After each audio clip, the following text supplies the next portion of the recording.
an infant sucking my mother's breast, all I yearned for was her love. I grew much older, trying to do all I knew best, yet all I yearned for was man's love. A man's love so imperfect, yet craved for it because I thought and told myself it read, I am perfect. Though I saw how imperfect it was, I still snuggled myself as a bug in a rug, not wanting to take this hard pill cause I couldn't swallow it.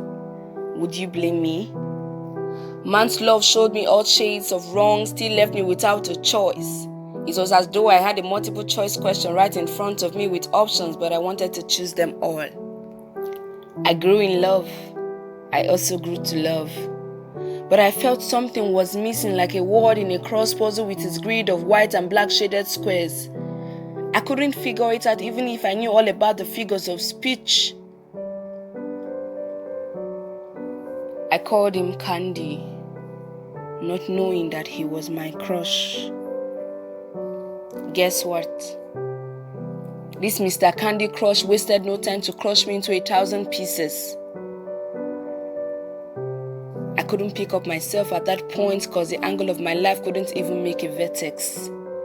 No direction, just moving. Even the sum of the angles of my life couldn't sum up to 180 degrees, let alone 360 degrees.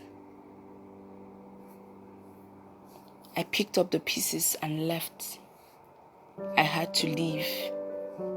On my way, looking beaten, broken, and shattered like a damaged glass that couldn't be fixed, I heard a voice so tiny as specks of dust without a speck of hope. I didn't want to listen, but he said those words anyways. I love you. In that state, that sounded like the statement of the year. I didn't want to give it a second thought. You know that all love brought to me was pain to which there was no gain, so please, don't judge me. His voice became louder and louder like a thunder. Then I had no choice but to surrender. He said, I loved you and I still do. You searched for love from those who couldn't barely love themselves. I gave you unconditional love without terms and conditions, but you accepted and signed up for love with conditions. I waited patiently for your acknowledgement, yet you chose to remain in self-denial even when I was 9. I wrote you countless love letters, penned down beautiful words just for you. You squeezed them following the squeeze theorem that limits a function and dumped them in the trash bin. All those words pierced my heart like a poisoned sword. All he said was true, but I was so much in that so-called love that I failed to realize it. I enjoyed his love. He began to show me step by step. Little by little, I became so much into this love. His love is sweeter than anything called sweet. No matter how much I ran away from his love, I wasn't that swift. His love drew all my imperfections, countless inadequacies, flaws, and struggle with laws and threw them into the deepest ocean, that if you are looking for them, be ready to drown. He taught me love with another definition, which he translated from English to French Phoenician.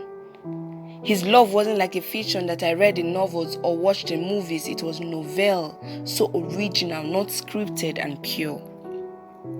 I don't know what you call love, but I define love as what Christ did on the cross. That was the proposal right there in front of me, asking me, will you marry me so I could love you forever? With his arms wide open, ready to die for me and his blood gushing out, I had no choice because he has shown this love to me already. Then I told myself, this is the best love that I could, can, and will ever get. Then I gave him my answer and said, I would marry you. Then he smiled at me, that smile I can't forget. And he said, my love, I love you, and my love for you is the greatest.